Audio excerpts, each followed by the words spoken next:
আপাতত স্বস্তি মিলেছে বাংলাদেশের। দেশের প্রধান রপ্তানি খাত গার্মেন্টস রক্ষা পেল, কারণ ট্রাম্পের আরোপিত শুল্ক 35% থেকে কমে 20% নেমেছে। আর এটি এমন এক সময় হয়েছে যখন বাংলাদেশের অভ্যন্তরীণ রাজনৈতিক পরিস্থিতি বেশ টালমাটাল। অভ্যন্তরীণ রাজনীতি অবস্থা এমন দাঁড়িয়েছে যেখানে অধ্যাপক ইউনূস পড়েছেন উভয় সংকটে। তার অবস্থা এখন শ্যাম রাখি না কুল রাখির মতো অবস্থা। একদিকে তার উপদেষ্টা পরিষদের সিনিয়র সদস্যদের চাওয়া, অন্যদিকে তার মিত্রদের দাবি। কোনটি রাখবেন আর কিভাবে সেগুলো পূরণ করবেন তা নিয়ে ব্যাপক জটিলতায় পড়েছেন শান্তিতে নোবেল বিজয়ী অধ্যাপক ইউনূস।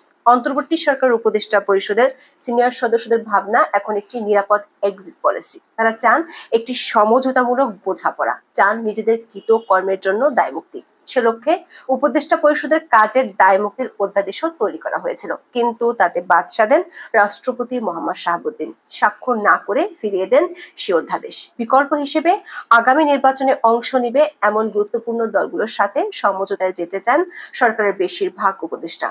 তার জন্য দ্রুত নির্বাচনের দিনক্ষণ ঘোষণা করে দিতে রাজি তারা। তবে সে প্রচেষ্টায় ঘি ঢালছেন অধ্যাপক ইউনূসের মিত্র বলে পরিচিত দুটি রাজনৈতিক দল এবং তারই কয়েকজন উপদেষ্টা।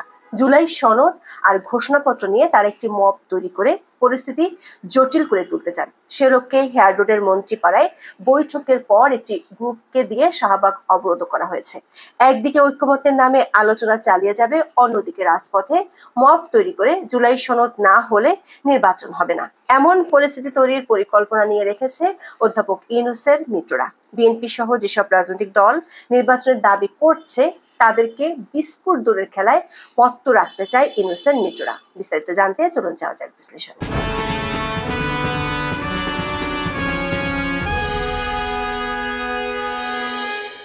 ডোনাল্ড ট্রাম্প বাংলাদেশের উপর থেকে অতিরিক্ত শুল্ক 15% কমিয়ে দিলেন। আগে মার্কিন প্রশাসন অতিরিক্ত 35% শুল্ক চাপিয়েছিলেন, এখন অতিরিক্ত শুল্ক দিতে হবে 20% হারে। আগে 35% শুল্ক চাপানোয় বাংলাদেশের আর্থিক পরিস্থিতিতে গুরুতর ধাক্কা লাগার সম্ভাবনা ছিল, বিশেষভাবে মার্কিত বাংলাদেশের আর্থিক মেরুদণ্ড পোশাক শিল্প। 35% অতিরিক্ত শুল্ক দিয়ে আমেরিকার পোশাক বাজারে টিকে থাকা কঠিন হতো। বাংলাদেশের বাজার Sri Lanka, Bharat, Myanmar, Indonesia, Cambodia দখল করে নেবে বলে আশঙ্কা তৈরি হয়। ডোনাল্ড ট্রাম্প শেষ পর্যন্ত যে শুল্ক হার ঘোষণা করেছেন তাতে এই দেশগুলোর পক্ষে বাংলাদেশের পোশাক শিল্পের বিশ্ববাজার দখল নেওয়া কঠিন। তবে এখনো যে বিষয়টি অপ্রকাশ্য বা গোপন রয়ে গেছে সেটি হলো নন ডিসক্লোজার এগ্রিমেন্টে কি থাকছে। অনেকের আশঙ্কা ট্রাম্পকে রাজি করানোর জন্য এমন কিছুতে ইউরোপ প্রশাসন রাজি হয়েছে কিনা যেটিতে বাংলাদেশের স্বার্থ ও নিরাপত্তার বিষয়টি হুমকির মুখে পড়তে পারে। তারপরও সরকারের বর্ষপূর্তির সময় নানা ক্ষেত্রে ব্যর্থতার অভিযোগের মাঝে মার্কিন শুল্কের হার কমিয়ে অধ্যাপক ইউনূস আপাতত স্বস্তির হাসি হাসতে পারছেন। সূত্রগুলো বলছে এমন স্বস্তির মাঝেও তার আছে ঘর ভাঙা ঠেকানোর চিন্তা। অধ্যাপক ইউনূস দায়িত্ব নেওয়ার পর থেকে জানতেন যত দেরি করুক না কেন ক্ষমতা তাকে ছাড়তেই হবে, কিন্তু দায়িত্ব নেওয়ার পরপরই সংবিধান লঙ্ঘন সহ এমন বহু কাজ করে ফেলেছেন যেগুলো নিয়ে পরে বহু মামলা হতে পারে। সেজন্য গত বছরের সেপ্টেম্বরে নিজেদের দায় মুক্তি দিতে চেয়েছেন নিজেরাই। সে লক্ষ্যে একটা অধ্যাদেশ চূড়ান্ত করে অনুমোদন দিয়ে রাখে গত বছরের 19 সেপ্টেম্বর উপদেষ্টা পরিষদের বৈঠকে পাঠান রাষ্ট্রপতির কাছে, কিন্তু তাতে স্বাক্ষর করেননি রাষ্ট্রপতি। জানিয়ে দেন এ ধরনের দায় মুক্তি দেয়া সংসদ ছাড়া সম্ভব নয়। তারপর গত প্রায় 1 বছরে যমুনার জল বহু দিকে গড়িয়েছে। এর মধ্যে করিডোর ইস্যুতে সেনাবাহিনীর সাথে বিরোধের সূত্র ধরে অধ্যাপক ইউনূসের পদত্যাগের খবরও শোনা গিয়েছিল। কেউ কেউ অবশ্য ওটাকে পদত্যাগের নাটকও বলেছেন। তারপর এপ্রিলে নির্বাচনের ঘোষণা দেন ডক্টর ইউনূস, কিন্তু লন্ডনে তারেক রহমানের সাথে বৈঠকে 4টি যদি এবং কিন্তুর কথা বলে ফেব্রুয়ারিতে বা রোজার আগে নির্বাচনের যৌথ ঘোষণা দেয়া হয়েছিল। তা নিয়ে অবশ্য সরকারি মিত্র কিংস পার্টি এনসিপি ও জামাত ইসলামী গোসাও করেছিল। এরই মধ্যে চলে সংস্কারের জন্য ঐকমত্য কমিশনের ম্যারাথন বৈঠক। ফেব্রুয়ারি যত ঘনিয়ে আসছে, নির্বাচনের দাবি যত বাড়ছে, তাতে সরকারের মিত্রদের বিপরীতমুখী অবস্থান স্পষ্ট হচ্ছে। পিআর পদ্ধতিতে নির্বাচন, জুলাই সনদ ও ঘোষণাপত্র ছাড়া তারা নির্বাচন হতে দিবে না বলে ঘোষণা দিয়েছে। জুলাই সনদের আবার আইনগত ভিত্তিও চায় তারা। না হলে জামাত ইসলামী সরকার ও ঐকমত্য কমিশনের বিরুদ্ধে মামলা করার হুমকিও দিয়েছে 31 জুলাই। অন্যদিকে দেশের অর্থনৈতিক পরিস্থিতি নাজুক, আইন শৃঙ্খলা পরিস্থিতি টালমাটাল। সবশেষ মাইলস্টোনের দুর্ঘটনার পর দুই উপদেষ্টাকে 9 ঘন্টা আটকে রাখা এবং শিক্ষার্থীদের সচিবালয় ঘেরাও কর্মসূচি নিয়ে চিন্তিত হয়ে পড়েছেন সরকারের উপদেষ্টা পরিষদের সিনিয়র সদস্যরা। তারা এখন এই পরিস্থিতি থেকে দ্রুত মুক্তি চান, দ্রুত নির্বাচন দিয়ে সরে যেতে চান। তার জন্য দরকার ক্ষমতা থেকে নিরাপদে সরে যাওয়ার একটি রাস্তা। যেমনটি সরকারের ঘনিষ্ঠ অর্থনীতিবিদ ডক্টর দেবপ্রিয় ভট্টাচার্য বলেছেন 30 জুলাই। পথও বাতলে দিয়েছেন তিনি। সেই পথেই হাঁটতে চান কমপক্ষে সরকারের অর্ধেক উপদেষ্টা। তারা রাজনৈতিক সমঝোতায় যেতে চান। অধ্যাপক ইউনূস যদি তা না করেন তাহলে তারা নিজেরাই সরে যেতে চান। সেক্ষেত্রে কেউ কেউ মনে করেন এই অন্তর্বর্তী সরকার অধীনে নয়, উচ্চ আদালতের রায়ের ভিত্তিতে তত্ত্বাবধায়ক সরকার গঠন করে তার অধীনে নির্বাচন করা যেতে পারে। তখন এই উপদেষ্টা পরিষদ পুনর্গঠন করে 90 দিনের মধ্যে নির্বাচনের আয়োজন করতে হবে। সূত্রগুলো বলছে সরকারের ভেতরের পরিস্থিতি খুবই নড়বড়ে।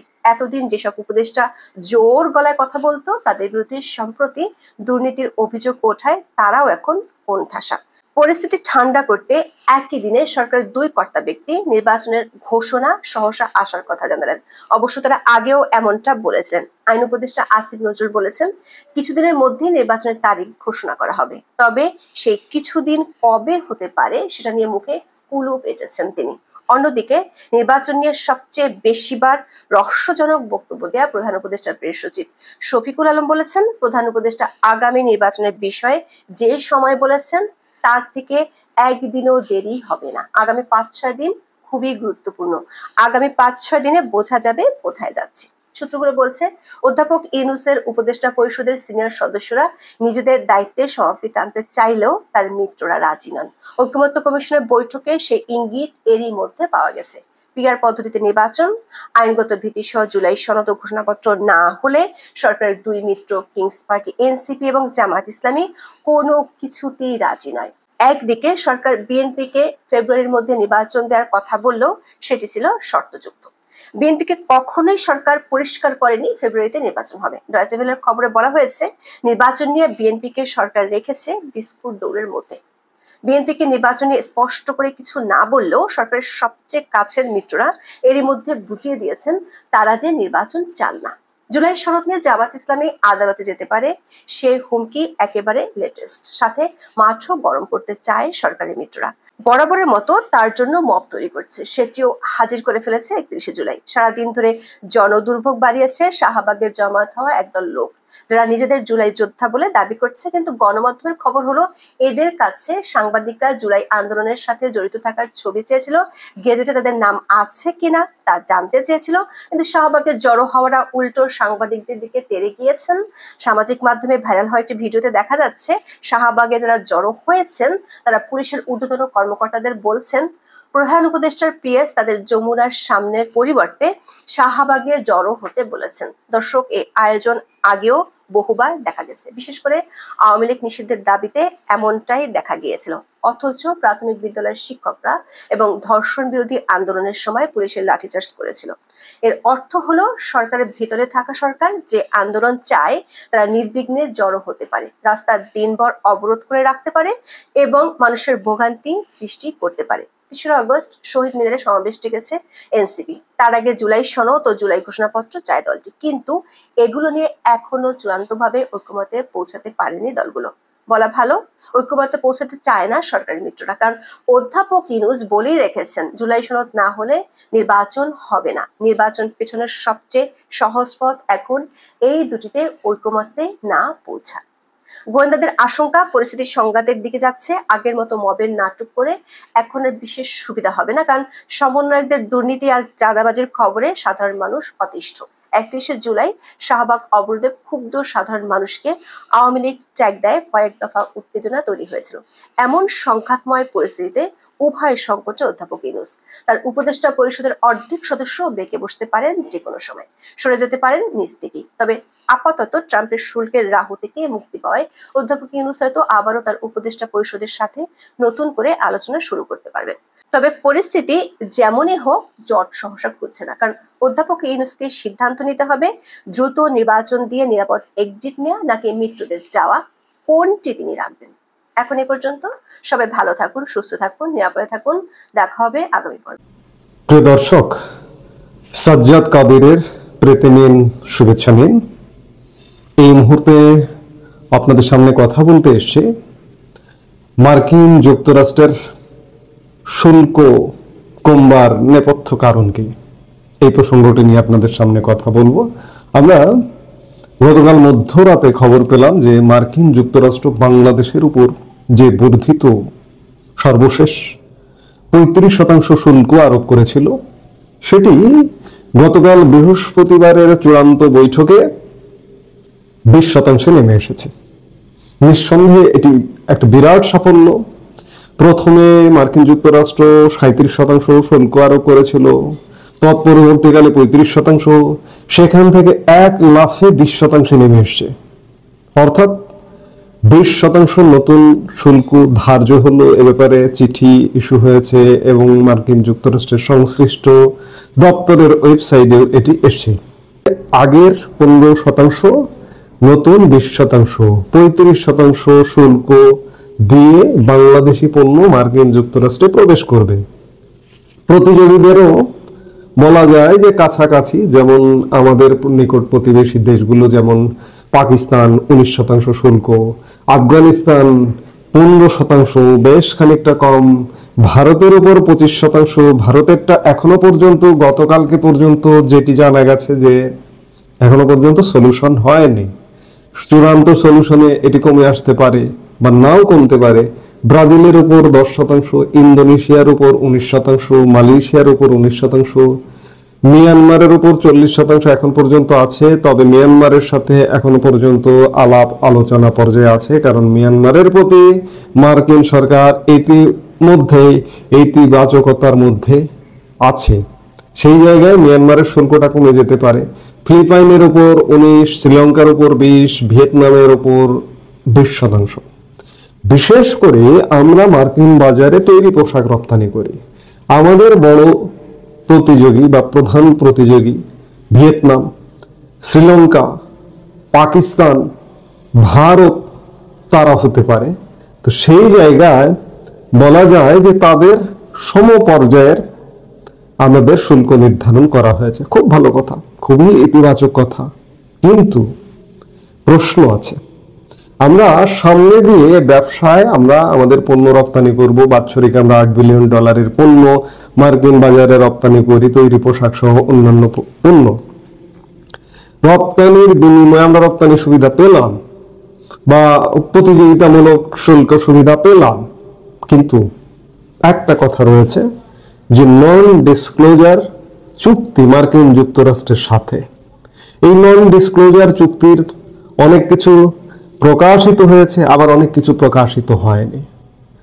এই যে শুল্কটা কমিয়ে আনা হলো, সামনে দেখা যায় যে মার্কিন বাজারে পণ্য রপ্তানি করতে হলে বাড়তি শুল্ক দিতে হবে। এই সামনে দেখা যায় সেটি আমি কমিয়ে আনবো যে কোনো মূল্যে। নন ডিসক্লোজার চুক্তির মাধ্যমে বাংলাদেশের কি কি স্বার্থ বিরোধী কর্মকাণ্ড ঘটে গেল মার্কিন যুক্তরাষ্ট্রের সাথে, এই প্রশ্নটা করতে চাই। আপনারা ইতিমধ্যে খেয়াল করেছেন যে বাংলাদেশ মার্কিন যুক্তরাষ্ট্রের কাছ থেকে উচ্চ মূল্যে গম ক্রয় করবে, বছরে 7 লাখ টন, আগামী কয়েক বছর, 5 বছর ধারাবাহিকভাবে। এবং এই গম ক্রয়ের পেছনে আপনারা যেদিন এই ক্রয় মন্ত্রিসভার ক্রয় কমিটি অনুমোদন দেয়, সেদিন অর্থ উপদেষ্টা সালেউদ্দিন আহমেদের একটি সাক্ষাৎকার দেখেছেন। তিনি বলেছেন যে মার্কিন যুক্তরাষ্ট্রের গমের কোয়ালিটি, প্রোটিন বেশি ইত্যাদি কারণে আমরা কিনছি, এবং আরেকটা কারণ দেখিয়েছেন যে শুল্ক সুবিধা যাতে পাওয়া যায় সেজন্য। আমরা এত জীবন যাবত, এত বছর যাবত প্রধানত বাংলাদেশে যত গম আমদানি হয় তার প্রধান উৎস মূলত রাশিয়া এবং ইউক্রেন। আমাদের প্রায় 64-65% গম রাশিয়া ইউক্রেন থেকে আসে। আমরা সেই ক্রয় উৎস বাদ দিচ্ছি, বাদ দিয়ে মার্কিন যুক্তরাষ্ট্রে ধাবিত হচ্ছে। কিন্তু তারও আগে যদি দেখি, তাহলে আমাদের গম আমদানি হতো ব্রাজিল, অস্ট্রেলিয়া, এসব দেশ থেকে। এখন আমরা মার্কিন যুক্তরাষ্ট্রের কাছে উচ্চ মূল্যে গম আমদানি করতে যাচ্ছি। এই উচ্চ মূল্যটা আমাদের জনগণের উপর প্রভাব পড়বে কিনা, পড়বে তো বটে।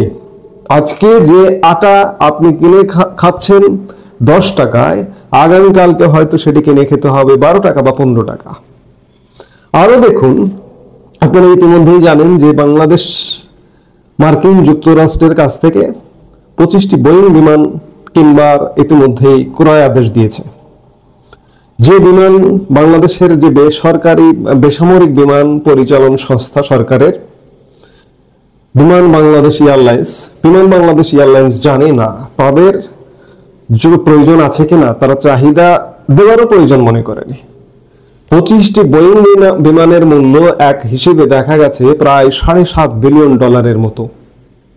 এটি আমাদেরকে মার্কিন যুক্তরাষ্ট্রের কাছ থেকে কিনতে হবে। হ্যাঁ, আপনি হয়তো বলবেন যে পৃথিবীর অন্যান্য দেশও এমনটা আপোষ করেছে, কিন্তু অন্যান্য দেশের তুলনায় আমার আপোষটা অনেক বেশি কেনা। ওই যে নন ডিসক্লোজার চুক্তি, সেই চুক্তির পেছনে আরো কি আছে, এই বিষয়গুলো অবশ্যই ধর্তব্যের বিষয়। এবং আমি অন্যদের সাথে অপেক্ষাকৃত একই টাইপের শুল্ক সুবিধা পেয়েছি। সামনে দিয়ে আমি একই টাইপের শুল্ক পেলাম, কিন্তু পেছন দিয়ে আমি কি কি ক্ষতি করলাম, সেই আলাপগুলো আসা দরকার। যেমন এই যে নন ডিসক্লোজার চুক্তির মধ্যে চাইনিজ কর্তৃত্ব বাংলাদেশকে খর্ব করতে হবে। এই যে আমরা বিশেষ করে আমাদের যে সমরাস্ত্র, চাইনিজ অস্ত্র, ক্ষুদ্রাস্ত্রের সিংহভাগ আমাদের চাইনিজ, এই চাইনিজ অস্ত্র ত্যাগ করতে হবে। চাইনিজ অস্ত্র ত্যাগ করে আমাদের তুর্কি কিংবা বুলগেরিয়া বা এইসব দেশের অস্ত্র কিনতে হবে। কিংবা মার্কিন যুক্তরাষ্ট্র পৃথিবীর যে দেশের সাথে যে অ্যাটিটিউড করবে, যে ভূমিকায় অবতীর্ণ হবে, ধরুন মিয়ানমারের সাথে মার্কিন যুক্তরাষ্ট্রের স্যাংশন আছে, মিয়ানমারের সাথে মার্কিন যুক্তরাষ্ট্রের অ্যাটিটিউডটা স্যাংশনের অ্যাটিটিউড, আমাকেও সেই অ্যাটিটিউডটা করতে হবে। কিংবা রাশিয়ার উপরে মার্কিন যুক্তরাষ্ট্রের স্যাংশন আছে, আমাকেও সেই অ্যাটিটিউডটা করতে হবে। এটি করে কূটনৈতিকভাবে আমরা বিচ্ছিন্ন হয়ে যাব কিনা, এমনিতেই বিচ্ছিন্ন হয়ে গেছে, আরো বিচ্ছিন্ন হয়ে যাব কিনা, এরকম নানা ধরনের ঘটনা দুর্ঘটনা আছে। আমাদের কি এই যে আমাদের যে প্রতিযোগী তাদের প্রায় সমপর্যায়ের শুল্ক অর্জন করে শুল্ক সাফল্য, সরকার এটিকে বিরাট সাফল্য হিসেবে দেখাচ্ছে সামনে দিয়ে। ওই নেগোসিয়েশনে আমাদের যে বাণিজ্য প্রতিনিধি দল এই মুহূর্তে মার্কিন যুক্তরাষ্ট্রে অবস্থান করছেন, তারা বিরাট সাফল্য নিয়ে দেশে ফিরবেন বা ফিরতে চাইছেন। এটিকে হয়তো সরকার একটা বড় ধরনের উদযাপন করবে, কিন্তু সামনে দিয়ে আমি শুল্ক কমিয়ে আনলাম, আমার পেছন দিয়ে কি হলো, সেটিও কিন্তু ভাববার বিষয়। এই জন্যই বলছি যে এই শুল্কটা কমানোর নেপথ্য কারণগুলো কি। এখানে চাইনিজ কর্তৃত্ব খর্ব করে আমরা কি টিকে থাকতে পারবো? কিংবা রাশিয়ান কর্তৃত্ব খর্ব করে আমরা কি টিকে থাকতে পারবো? কিংবা ভারতের সাথেও কোনো শর্ত দেওয়া হয়েছে কিনা, ভারতীয় কর্তৃত্ব খর্ব করে আমরা টিকে থাকতে পারবো? আমরা পাকিস্তান প্রীতি করে কি টিকে থাকতে পারবো? সাম্প্রতিক সময়ে মার্কিন যুক্তরাষ্ট্রের পাকিস্তান প্রীতিও কিন্তু চরম। গতকালকে 19% পাকিস্তানের শুল্ক, তার আগের দিন পাকিস্তানের সাথে জ্বালানি চুক্তি করেছে মার্কিন যুক্তরাষ্ট্র একটি, এবং এই জ্বালানি চুক্তি পাকিস্তানের যে জ্বালানি তেল আছে সেই তেল সম্পদ নিয়ে একটা চুক্তি করেছে মার্কিন যুক্তরাষ্ট্র। সেই তেল ব্যবস্থাপনার দায়িত্ব পালন করবে, এমনকি কোন কোম্পানি এই তেল উত্তোলন করবে সেটি নির্ধারণ করবে মার্কিন যুক্তরাষ্ট্র। মার্কিন প্রেসিডেন্ট ডোনাল্ড ট্রাম্প তার নিজস্ব সোশ্যাল মিডিয়া ট্রুথ সোশ্যালে এটিও বলেছেন যে একদিন না পাকিস্তানের কাছ থেকে ভারতের তেল কিনতে হয়, এমন কথাও বলেছেন। অর্থাৎ মার্কিন যুক্তরাষ্ট্র বাংলাদেশের উপর আসলে কি খেলা খেলছে সরকারও অনেক কিছু প্রকাশ করে না বা প্রকাশ করছে না। এই খেলাগুলো দেখতে হলে আমাদের সামনে যখন কর্মকাণ্ড হবে তখন হয়তো আমরা দেখতে পারবো। সব কথার শেষ কথা যে আমরা সামনে দিয়ে প্রতিযোগীদের সমান শুল্কের পর্যায়ে আনলাম, কিন্তু পেছন দিয়ে আমরা কি ক্ষতি করে এলাম, এই প্রশ্নটা রয়ে গেল।